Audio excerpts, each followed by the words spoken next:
Solomon continues begging his child, his son, to hearken, listen, pay attention to his words.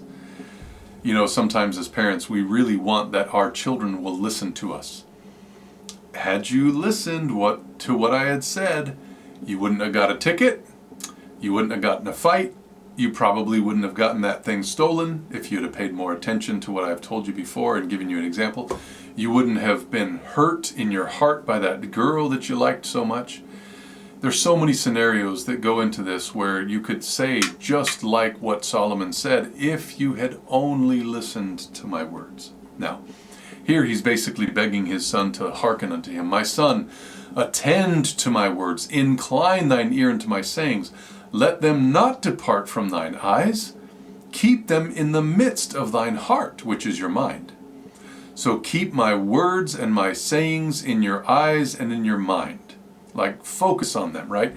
If I said there is such thing as a blue and purple polka dotted banana, you'd be like, what? But you've got this blue and purple polka dotted banana in your head. If you don't, I'll draw it for you, right? And there's blue and then purple polka dots. And you're seeing it now. You're like, how? Daniel put this in my head, right? If the Father put something in your head, keep it in your eyes, keep it in your heart or in your mind. If it brings some visual, keep it. Keep it there so that you're blessed by the words of God. You know, many times in my experience, I have been able to know that the enemy is tempting me. You can just know that by the thoughts that you have in your head.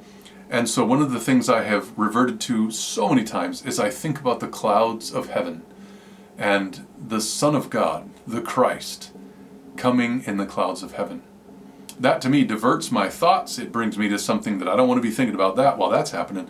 And so it really puts me into check. And so that's one of the ways I keep the words or teachings of my Father in my mind, in my eyes. And I'm hoping you'll do the same thing. It's really good stuff. They are life unto those that find them. Okay, wait a minute. The words that he's talking about, his words and his sayings are life? I've got to put that connection to John chapter 6, verse 63. If you haven't connected that yet, you might want to connect these words right there and realize that even in the Old Testament, Jesus knew that words of the Father were life. So they are life unto those that find them and health to all their flesh. So not only are words spirit and life, as it says in John 6:63, but they're also health, right? Good stuff. Keep your heart, your mind, with all diligence. So keep your heart. This word keep is to maintain it, to protect it, make it obey, to, how would you say, preserve it, be a watchman or a watcher over it, to keep it as a hidden thing, besiege it with righteousness and purity, right? Keep your heart with all diligence, for out of it are the issues of life. You don't want to allow your heart to be so open, your mind to be so open that all the junk falls in. People, have said so many times, be open-minded. Well, right, to the good things.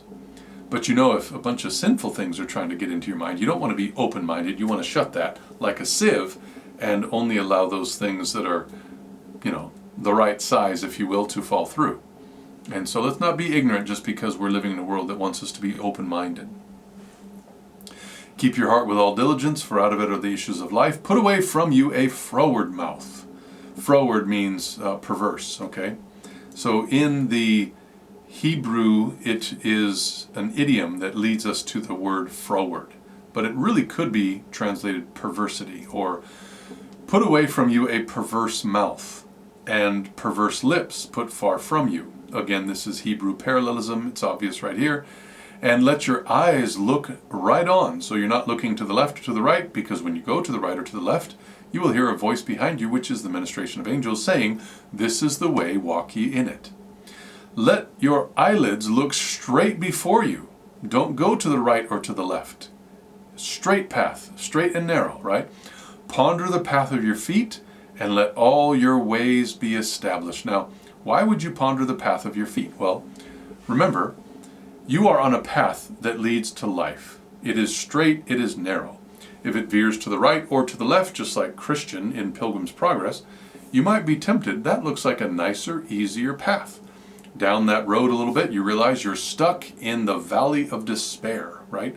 Or the castle of despair. And so anxiety is there, and fear, and all kinds of goblins and different things that will take you from the right path and lead you to your destruction. You don't want those things. So ponder the path of your feet. If you're walking straight toward the city of Jerusalem, and you've got hell on one side and Babylon on the other, then that's good. You don't have to have them straight in front of you. You can know that they're there, but your path is straight toward Jerusalem. So ponder the path of your feet. The angels are there to keep you from stumbling, and if you work or co-work with them, you will be blessed. But so here it's saying that you need to ponder this and let all your ways be established. That is erected, hence to be set up in a great variety of applications. Let's see how it's been translated. Faithfulness. Okay, I like that. It's basically saying that this word established means full of faith.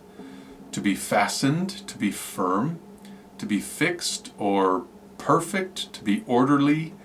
It goes many different ways. You can bring thoughts and ideas into this word, but turn not to the right hand nor to the left. Remove your foot from evil. And so when you hear that voice behind you, this is the way, walk ye in it, you need to be able to listen.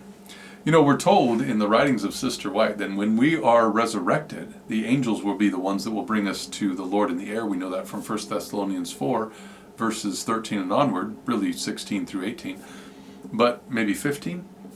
But you can know that when you hear the voice of your angel, you will recognize that voice from having heard it so often here in the earth.